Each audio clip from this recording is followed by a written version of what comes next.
Vous écoutez RFI, bonne journée à tous, il est 6h30 ici à Paris, 4h30 en temps universel. Magali Lagrange.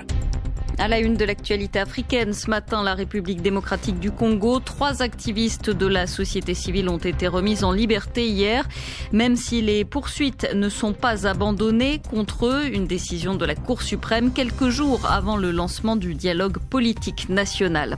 Encore un peu de patience au Gabon avant de connaître les résultats de la présidentielle de samedi. Ils doivent être annoncés aujourd'hui par la commission électorale. Les observateurs de l'Union européenne ont quant à eux présenté leurs conclusions hier suite au vote. Ils évoquent un manque de transparence du processus électoral. Au sommaire encore, le sommet des chefs d'État d'Afrique australe. Il s'ouvre aujourd'hui au Swaziland. Le pays prend la présidence de l'organisation pour 1 an et ça fait polémique. Et puis la visite du haut-commissaire aux réfugiés de l'ONU dans un camp en Ouganda, camp qui accueille des réfugiés venus du Soudan du Sud. Reportage dans quelques minutes. 3 activistes ont donc été libérés hier en République démocratique du Congo sur décision de la Cour suprême. Décision qui concerne Christopher Ngoy de Synergie, Fred Bauma de Lucha et Yves Makwambala de Filimbi. Cette décision intervient à quelques jours seulement du lancement du dialogue politique national. Il est prévu pour ce jeudi. Un dialogue auquel l'opposition ne veut pas participer dans les conditions actuelles. Une partie de l'opposition, en tout cas, demande des libérations de détenus qu'ils considèrent comme des prisonniers politiques. Les 3 libérés hier figurent sur la liste que les opposants présentent de détenus à libérer, mais les poursuites contre eux ne sont toutefois pas abandonnées. Kamanda Wakamanda Muzembe.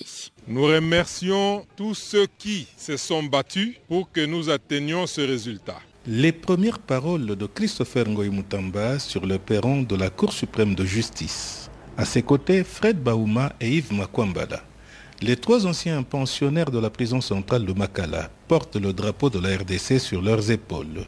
Maître Tony Lubamba Mutamba prend la parole. En ce qui concerne la demande de main levée de M. Christopher Ngoy Mutamba, la demande de main levée de sa détention, on lui a accordé effectivement cette main levée de la détention. Les poursuites vont continuer normalement, mais seulement lui sera en liberté. Le bâtonnier Jean-Joseph Mukendi wa Mulumba ajoute. Yves et Fred sont aussi libres. La Cour suprême leur a accordé la liberté provisoire en tenant compte de la mesure de décrispation pour le dialogue. Christopher Ngoy, Fred Bauma et Yves Makwambala s'engagent alors à continuer la lutte. Nous allons continuer à nous battre pour garantir à chaque Congolais la possibilité de s'exprimer sans avoir peur. On continue la lutte, on ne va pas abandonner. Kamanda Wakamanda Muzembe, Kinshasa, RFI. 5 autres activistes de la société civile congolaise devraient être libérés prochainement, comme l'a annoncé le ministre de la Justice en fin de semaine dernière. L'opposition congolaise mobilisée hier à Lubumbashi contre la convocation du dialogue national cette semaine. Des centaines de jeunes se sont réunis devant le siège du parti En Vol, membre du rassemblement de l'opposition. Les participants ont été dispersés par la police à coups de gaz lacrymogène. Ils ont jeté des pierres sur les forces de l'ordre, érigé des barricades. Le maire de la ville avait prévenu que la mobilisation devait se tenir dans un endroit clos. La RDC, où une nouvelle attaque a été signalée dans la nuit de dimanche à lundi dans le Nord Kivu. Ce sont apparemment des miliciens Maïmaï qui ont attaqué le village de Chuto. 2 personnes ont été tuées, 7 ont été blessées. Des maisons ont été incendiées. L'est de la RDC, où se trouvait hier le nonce apostolique accompagné du patron de la MONUSCO. Il s'est rendu dans le territoire de Béni, à Goma, là où plus de 50 personnes ont été tuées il y a 2 semaines. Suite à ce massacre, le pape François avait déjà dénoncé un silence honteux autour des violences qui ont lieu dans cette zone. L'envoyé diplomatique du pape doit lui faire un rapport sur la situation dans une dizaine de jours. Pour Monseigneur Luis Mariano Montemayor, il faut que le gouvernement et la MONUSCO fassent davantage pour protéger les civils. Un avis partagé par le patron de la force onusienne, Maman Sidikou. Il est évident que pour la MONUSCO, les discours, la compassion, tout cela ne suffit plus. Donc moi, je voudrais comprendre un plus, en tant que chef de la MONUSCO, donner les instructions qu'il faut pour que notre mandat premier, la protection des civils, ne soit pas oublié. Évidemment, dans tout cela, il faut travailler avec le gouvernement et de façon très rapprochée. Il est évident qu'il faut travailler avec les FRDC de façon très rapprochée et arrêter une stratégie différente. Parce que nous comptons les morts les uns après les autres, tous les 2-3 mois, et ça ne peut plus continuer. Le patron de la MONUSCO, Maman Sidikou, au micro de Sonia Rollet. Les Gabonais devraient connaître aujourd'hui le nom de leur prochain président. Les résultats de la présidentielle de samedi dernier sont attendus en fin de journée. Ils seront annoncés par la commission électorale. Hier encore, comme la veille, l'opposant Jean Ping a affirmé l'avoir emporté. Le camp du président Ali Bongo indique pour sa part attendre sereinement les résultats et affiche sa confiance. Le scrutin s'est déroulé en présence de 74 observateurs de l'Union européenne. Ils ont pu se rendre dans 260 bureaux de vote répartis dans les 9 provinces. La mission a rendu ses premières conclusions hier. Elle juge que les conditions du vote ont été satisfaisantes dans 95% des bureaux, mais elle parle aussi d'un manque de transparence du processus électoral. On écoute la chef de cette mission d'observation européenne, Maria Gabriel. La période de pré-campagne non réglementée, utilisée par la très grande majorité des candidats pour l'organisation d'événements de campagne, a bénéficié aux candidats de la majorité. Il a mis en place de nombreuses actions qui ont estompé la distinction entre la fonction du président et le rôle de candidat. Les aspects liés au financement de la campagne présidentielle restent sous-réglementés et ne garantissent pas les conditions d'une compétition équitable entre les candidats. La campagne du président sortant a bénéficié d'un financement nettement supérieur à celui des autres candidats. L'accès des candidats aux médias publics et privés analysés a été fortement déséquilibré en faveur du président sortant. Mais notre travail ne s'arrête pas ici. Mon équipe va rester au Gabon pour suivre la consolidation des résultats et des éventuels contentieux. La chef de la mission d'observation européenne, Maria Gabriel, le pouvoir gabonais a entendu ces conclusions de la mission d'observation. Il ne cache pas sa déception pour le porte-parole du président gabonais, Alain-Claude Bilibinze. Les observateurs outrepassent le cadre de leur mission. Nous avons, nous, constaté que la mission a outrepassé son mandat, que cette mission est allée chercher dans des éléments qui n'avaient rien à voir avec le scrutin.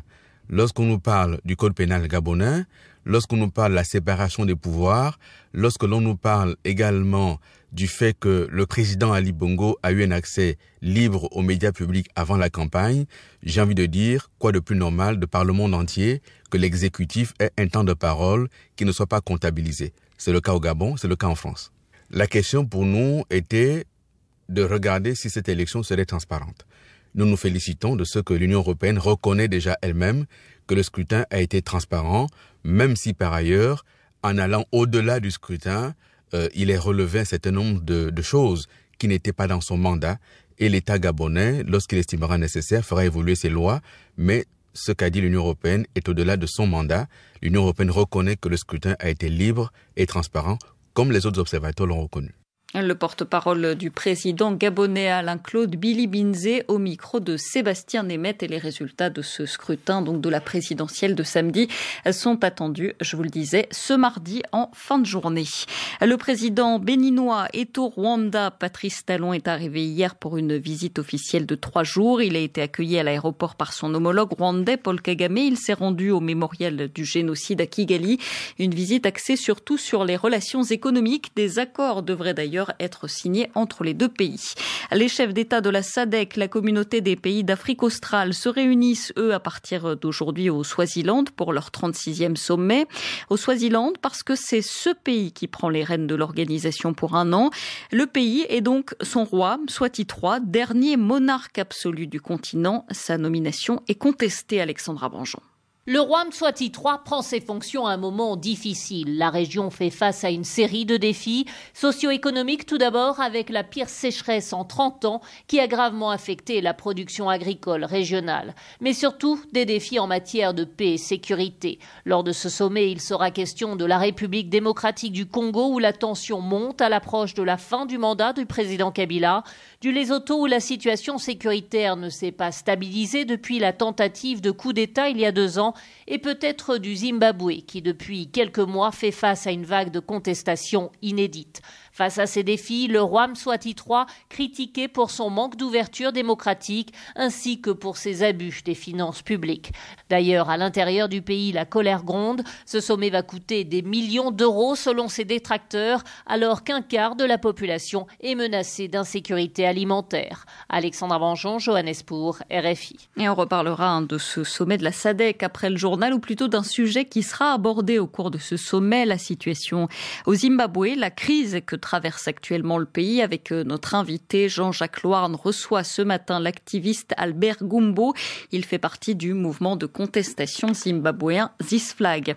L'un des leaders de ce mouvement de contestation au Zimbabwe est justement derrière les barreaux actuellement. La justice zimbabwéenne a rejeté hier la demande de libération conditionnelle de Promise Mwakanzi.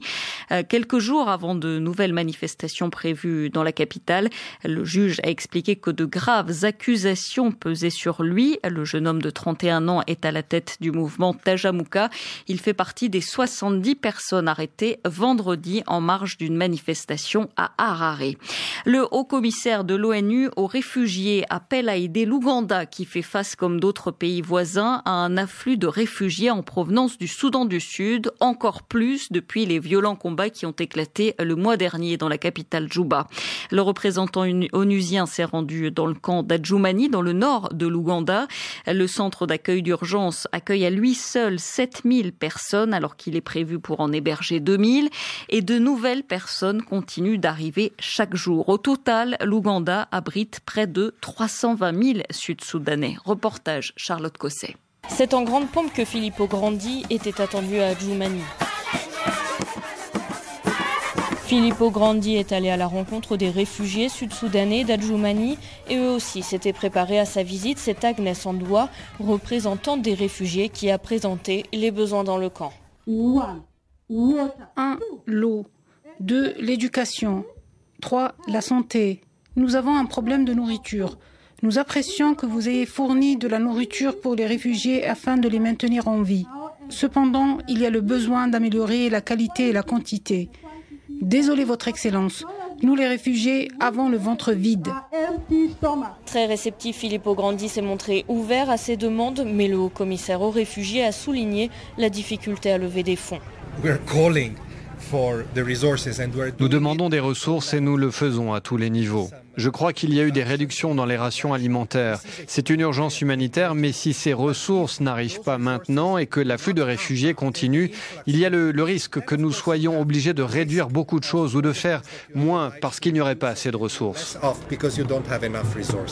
Aujourd'hui, les Sud-Soudanais représentent environ les 2/3 des réfugiés en Ouganda. Or, cette année, le UNHCR n'a obtenu que 5% des fonds demandés pour le soutien de ces populations. Charlotte Cosset, de retour d'Adjumani, RFI. Le Soudan du Sud, où 60 soldats ont été jugés par une cour martiale. Ils sont accusés de crimes au mouvement des violents affrontements du mois dernier à Djouba entre les hommes du président Salva Kiir et ceux de son ex-vice-président Riek Machar. 2 officiers ont été reconnus coupables de meurtre. L'armée attend maintenant l'approbation du président avant de dévoiler le nombre exact de militaires condamnés et leur sentence. Aucun n'a en tout cas été inculpé de viol malgré les nombreux cas d'agressions sexuelles qui ont été dénoncés. Des milliers de migrants, 6500 au total, secourus hier en Méditerranée au large de la Libye. Les gardes-côtes italiens qui ont coordonné les opérations redoutent un nouveau pic d'affluence aujourd'hui en raison de conditions météo favorables. Madagascar doit devenir le grenier de l'océan Indien pour assurer la sécurité alimentaire de la région. L'objectif n'est pas nouveau, il a été fixé il y a 2 ans par la COI, la Commission de l'océan Indien. 2 ans après, le programme est toujours en préparation. La Grande Île, comme d'autres dans l'océan Indien, compte sur le soutien de partenaires comme par exemple la FAO, l'Organisation des Nations Unies pour l'alimentation et l'agriculture. Son directeur était à Madagascar hier pour sa première visite en 10 ans. Il a tenu à rappeler le soutien de son institution, Sarah Teto. Madagascar, grenier de l'océan Indien. Plus que jamais, l'idée a fait son chemin. Le programme devrait démarrer d'ici à la fin de l'année. Ne manque plus que l'accord de coordination entre les différents gouvernements. La FAO, elle, par la voix de José Graciano da Silva, son directeur général, a adoubé le projet. Nous croyons que Madagascar doit être leader en tant que pays à forte capacité agricole dans la région. Je me rendrai ensuite à Maurice et aux Seychelles et je transmettrai ce message. Soyez soudés et on soutiendra ce projet dans votre région. De son côté, Rivu Rakutuvao, le ministre auprès de la présidence en charge de l'agriculture et de l'élevage, explique comment la Grande Île compte devenir la réserve à grains de l'océan Indien. Tout en modernisant son système d'exploitation, donc les maîtrises d'eau, tout ce qui est technique. On a les potentialités. Je pense qu'il faut reconsidérer les filières et tous les acteurs, notamment donc les organisations paysannes, mais les grandes exploitations. Sinon, on restera dans cette économie de subsistance. Donc, on n'aura pas ce plus qualitatif et quantitatif qui nous permettra de répondre au marché. Satisfaire le marché interne, atteindre l'autonomie alimentaire, voilà déjà une première grande étape que Madagascar doit franchir avant de pouvoir approvisionner les îles voisines. Le ministre le reconnaît, exporter à l'extérieur de nos frontières, c'est un immense défi. Un défi qui nécessite plus que jamais l'aide de partenaires techniques et financiers. Sarah Teto, Antananarivo, RFI. Il est maintenant 6h46 ici à Paris. Afrique Matin sur RFI. Magali Lagrange.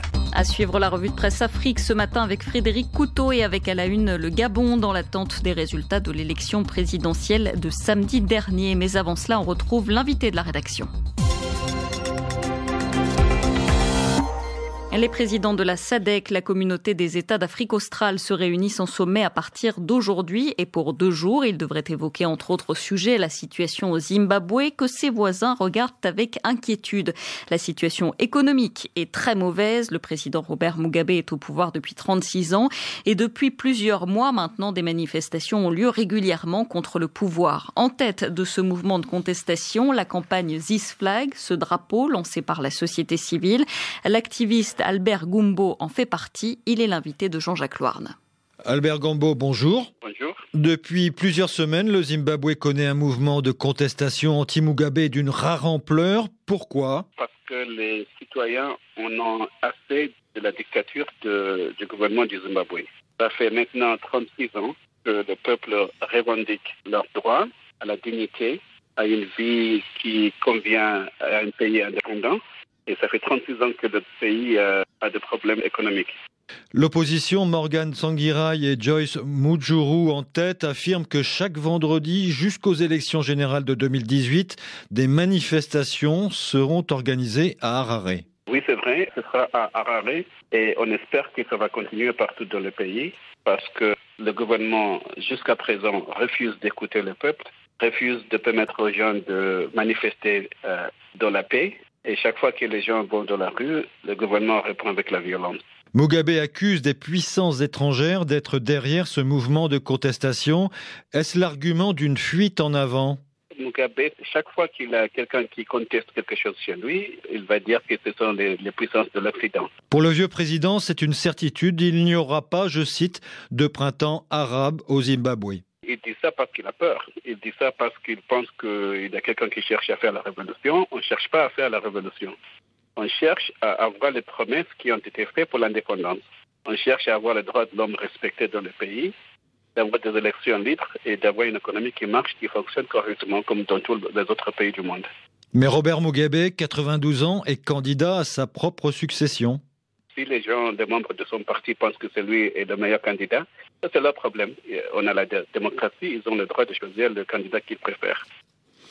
La campagne This Flag, ce drapeau initié par le pasteur Evan Mawarire, se veut une fronde citoyenne pacifique. Cette campagne a-t-elle un impact au Zimbabwe même ? Evan Mawarire, tout comme vous, je crois, vivez en Afrique du Sud. Toutes les manifestations que vous voyez en ce moment sont issues du mouvement This Flag. C'est à partir du première vidéo que Evan a fait que les gens zimbabwéens ont commencé à ne plus avoir peur. Parce que pendant 36 ans, ils avaient peur. Ils se sont sentis un peu libérés de voir un homme qui parlait courageusement contre le gouvernement. Et ils ont commencé peu à peu à participer, à parler et à faire connaître leurs émotions. Donc, il n'est plus en Afrique du Sud, en fait, il est aux États-Unis. This Flag est un mouvement clandestin, semi-clandestin ? Ce n'est pas un mouvement clandestin, c'est un mouvement de citoyens. Ce sont des citoyens qui revendiquent leurs droits. Ce sont des citoyens qui commencent à parler ouvertement pour dire qu'ils sont contre, qu'ils ne sont pas d'accord. Ce n'est pas du tout clandestin. Mawarire a quitté l'Afrique du Sud parce qu'il était menacé ? Il a été menacé au Zimbabwe, il a été menacé en Afrique du Sud. Le président a parlé de lui à 2 occasions. Il y a eu une foule de 5000 jeunes de ZANU-PF qui ont manifesté dans les rues, qui chantaient son nom. Donc c'est devenu dangereux pour lui. Si l'opposition fait des manifestations tous les vendredis, chaque vendredi, il y aura donc force de l'ordre contre manifestants et des manifestations qui vont dégénérer en violence. En anglais, on dit que the tide has turned. Le peuple n'a plus peur.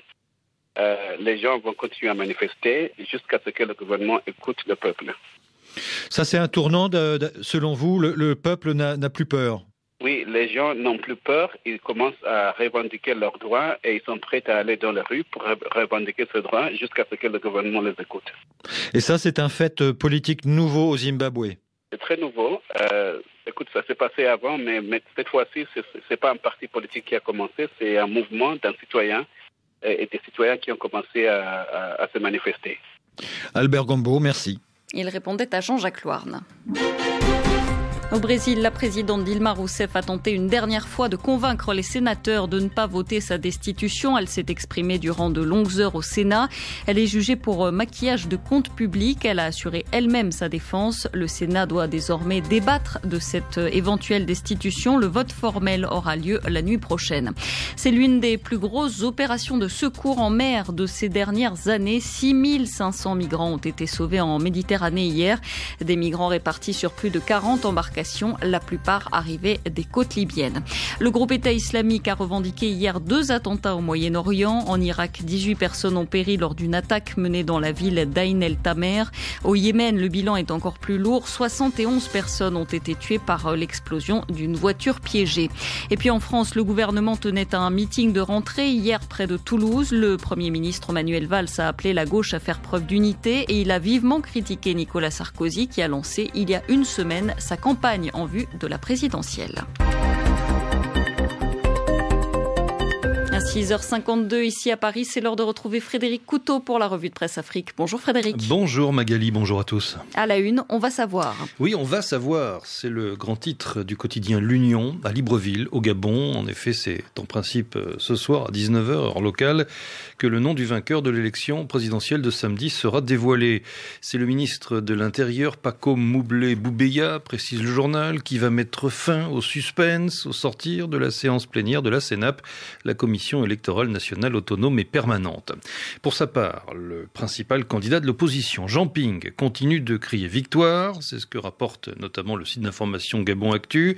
Le peuple ne pourra jamais accepter que sa victoire soit volée, a affirmé Jean Ping, qui s'est dit bien informé, je cite, de toutes les manipulations claires et autres modifications à l'aide des scanners des procès-verbaux qui sont en cours au sein de la CENAP et au ministère de l'Intérieur. L'opposant, rapporte encore Gabon Actu, a enfin invité le peuple gabonais à la mobilisation et à la vigilance sur toute l'étendue du territoire national pour défendre sa victoire. Pour la Nouvelle Tribune au Bénin, ces nouvelles déclarations de Jean Ping sont de nature inquiétante. Et de l'autre côté, les partisans du président Bongo disent avoir gagné également. La situation est donc potentiellement explosive à Libreville, affirme le quotidien béninois. Pour ce qui est du déroulement du scrutin, la mission d'observation de l'Union européenne a affirmé qu'il s'était globalement bien passé, relève le site d'information Afrique Inside. Cependant, remarque-t-il, la mission de l'UE a noté plusieurs dysfonctionnements et irrégularités en amont du scrutin et pendant le vote, tels que l'absence de statistiques sur le nombre de cartes d'électeurs distribuées ou encore une commission électorale trop inaccessible. En tout cas, le climat est pesant au Gabon. Mardi, classé rouge, s'exclame l'observateur Palga au Burkina. En effet, estime le journal, la guerre des chiffres à laquelle se livrent les partisans du président sortant, Ali Bongo Ondimba, et ceux de son challenger, Jean Ping, n'est pas de nature à assurer la paix et la sérénité dans le pays. Avant l'annonce des résultats que leurs compatriotes attendent la peur au ventre, les deux ennemis jurés auraient voulu préparer les esprits au rejet des résultats qu'ils ne s'y seraient pas pris autrement.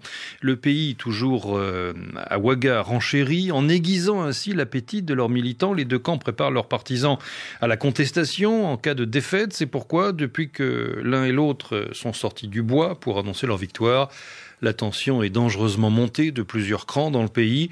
Quand on sait que c'est de la contestation que naissent le plus souvent les violences post-électorales, Ping et Bongo sont tous deux blâmables et serait comptable d'une éventuelle dégradation de la situation sociopolitique qui déboucherait sur des troubles au Gabon. Visiblement, dans cette présidentielle gabonaise, constate encore le pays, c'est la confiance qui manque le plus entre les différents acteurs politiques, chacun soupçonnant l'autre de vouloir frauder à la moindre occasion. Et enfin, le quotidien Aujourd'hui retient son souffle. Oui, la météo électorale se gâte au Gabon, s'exclame Aujourd'hui, et aucune pitié ne saurait prévoir la nature pluviale qui tombera bientôt. Hallebarde ou bien pluie fine, ni sur quel jour les Gabonais se réveilleront demain après la bombe, entre guillemets, la bombe que lâchera la CNAP aujourd'hui. Vivement d'ailleurs que la commission électorale respecte son rendez-vous, s'exclame Aujourd'hui. CNAP dite seulement une parole, implore le journal, et le Gabon pourra retomber sur terre, quitte à ce que les semis de la bagarre que les héritiers de Bongo Père ont essaimés soient arrachés, tout en espérant que les vrais résultats soient proclamés, même s'il faut un recomptage, bureau de vote par bureau de vote. Si c'est la vérité des urnes, alors chacun devra s'incliner. Merci Frédéric Couteau. Votre revue de presse est à retrouver bien sûr comme tous les jours sur notre site internet. Vous connaissez l'adresse, c'est le www.rfi.fr. À la une de votre revue de presse ce matin, je vous rappelle qu'il y avait le Gabon. Bien sûr, le Gabon dans l'attente des résultats de l'élection présidentielle de samedi dernier. On devrait savoir dans la journée qui de Jean Ping ou Ali Bongo remportera ce scrutin. 4h56 en temps universel. RFI, la sélection du mois. Oltan. C'est un pays tranquille où les gens sont discrets.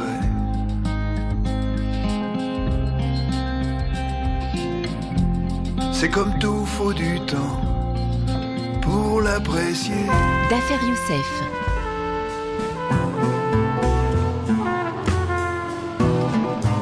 RFI. Le journal des sports, c'est avec Antoine Grenier. Bonjour Antoine. C'est moi, bonjour Magali. Excusez-moi, un petit temps de latence. On commence avec ce partenariat surprenant. Le Tchad devient le sponsor du FC Metz, un club de Ligue 1 française. Sponsor maillot, comme on dit, c'est-à-dire que le nom du pays apparaîtra sur la tenue des joueurs. Le club a signé avec l'Office du tourisme tchadien un contrat de 3 ans. Pas banal, mais pas si surprenant quand on sait que le FC Metz se tourne déjà vers l'Afrique depuis plus de 15 ans. Les Grenats déjà engagés dans une académie de football au Sénégal, l'AS Génération Foot, vainqueur de la Coupe du Sénégal d'ailleurs en 2015. Bernard Serin, le président du FC Metz, explique ce partenariat avec le Tchad. Nous avons chaque année besoin d'un partenaire principal, celui qui s'affiche sur notre maillot, et la place était libre. Quand on m'a parlé de ce partenariat avec le Tchad, j'ai trouvé que c'était original, c'était intéressant. C'est pas souvent qu'un État s'affiche, mais ça a déjà été le cas avec l'Azerbaïdjan. Et donc j'ai écouté, j'ai discuté, j'ai cherché à comprendre les motivations, et puis finalement on est arrivé à un accord qui renforce encore le lien de notre club avec l'Afrique, puisque nous avons un centre de formation à Dakar. Nous avons eu de très nombreux joueurs africains qui ont porté nos couleurs, qui les ont très bien portées, et qui, pour certains, font partie des héros légendaires de notre maillot grenat à la Croix de Lorraine. C'est un peu la tradition qui se continue. Bernard Serin, le président du FC Metz, joint par Thomas de Saint-Léger. Du football encore, Antoine, et Serge Aurier pourrait faire défaut à la Côte d'Ivoire pour le prochain match décisif des éléphants. Le défenseur du Paris Saint-Germain, passeur décisif mais également buteur contre son camp lors de la défaite du PSG 3-1 face à Monaco ce week-end. Sale soirée décidément pour lui, puisqu'il s'est en plus blessé au pied en quittant le stade sur des béquilles. Il a montré que sa participation à la rencontre d'éliminatoire de la CAN contre la Sierra Leone, prévue samedi prochain à Bouaké, serait largement compromise. Coup dur, alors que les Ivoiriens doivent impérativement décrocher au moins un match nul s'ils veulent pouvoir défendre leur titre de champion d'Afrique au Gabon l'an prochain. Et forfait probable de Serge Aurier, donc. Et du côté du Soudan du Sud, c'est toute l'équipe qui pourrait faire défaut contre la Guinée équatoriale. La toute jeune fédération sud-soudanaise, membre de la Confédération africaine depuis maintenant à peine 4 ans, n'a pas les moyens de financer le voyage de la sélection vers Malabo, la capitale équato-guinéenne. En cas de forfait sportivement, ça ne changerait rien. Les Sud-Soudanais sont déjà éliminés. En revanche, selon le règlement, le Soudan du Sud pourrait être lourdement sanctionné par la CAF. 30 000 € d'amende et une exclusion d'office de la CAN 2017. Merci Antoine Grenier. Prochain journal à suivre dans quelques secondes maintenant. Le journal des sports Afrique vous a été proposé par MoneyGram Transfert d'argent. Plus de 30 000 points de vente MoneyGram à votre service partout en Afrique. MoneyGram, le lien qui vous rapproche.